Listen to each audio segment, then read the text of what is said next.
পরপুরুষের সামনে যায় ইসলাম বিরোধী কাজ। তাছাড়া আল্লাহ পাক কোরআন শরীফের মধ্যে বলেছেন সূরা আহজাবের 33 নম্বর আয়াতে, হে নারীরা তোমরা তোমাদের ঘরে অবস্থান করো, তোমরা সেই জাহিলি যুগের মতো নিজেদের সৌন্দর্য পরপুরুষের সামনে প্রদর্শন করে বেরিও না। আরে সরকার আমাদের ওপর টাকার বস্তা ছড়াতে যাচ্ছে, আর কোথা থেকে এলো ধর্মওয়ালা ব্যক্তি রে? ধর্ম সম্পর্কে কিছু জানো না তাই তো আমার কথা বলছো। তুমি কি জানো না আল্লাহ পাক কোরআন শরীফের মধ্যে বলেছেন যে মহিলা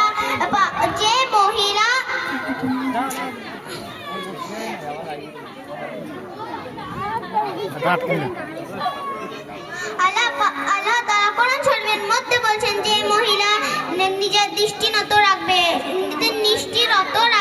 নিজেদের সৌন্দর্য পরপুরুষের সামনে প্রদর্শন করে বেরবে না। আরে তুমি তোমার ফাতোয়া বন্ধ করো দেখি তো বাপু। তুমি কি জানো না ওই লোকটার কাছে টাকা চাইলে ভোগ ভোগ ক্যাচ ক্যাচ করে? সানা মু, তুমি তোমার স্বামীর বিরুদ্ধে এমন মন্ত্র করা কি ঠিক হচ্ছে? বলো।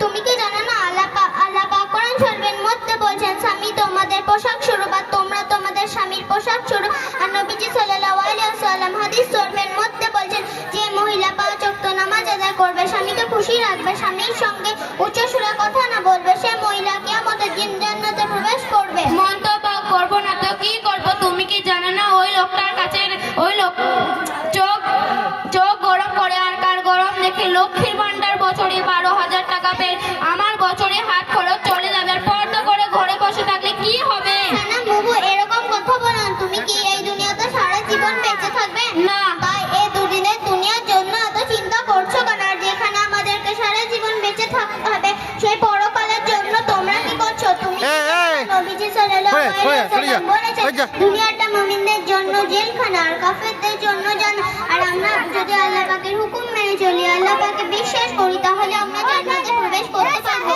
আচ্ছা আপনারা তোমরা তো আল্লাহকে খুব বিশ্বাস করো, তাহলে তোমাকে আমি 3টা প্রশ্ন করব, উত্তর দিতে পারবে? যত খুশি প্রশ্ন করি ইনশাআল্লাহ উত্তর দেব। শোনো তাহলে আমার 1 নম্বর প্রশ্ন, তোমরা আল্লাহকে না দেখে বিশ্বাস করো কেন? এই প্রশ্ন কোনো বোন আমাকে ঢিল দিয়ে সাহায্য করো। এ সাহেবা, ওই খুব ব্যথা পেলাম যে। ওই ব্যথা তো দেখা গেল।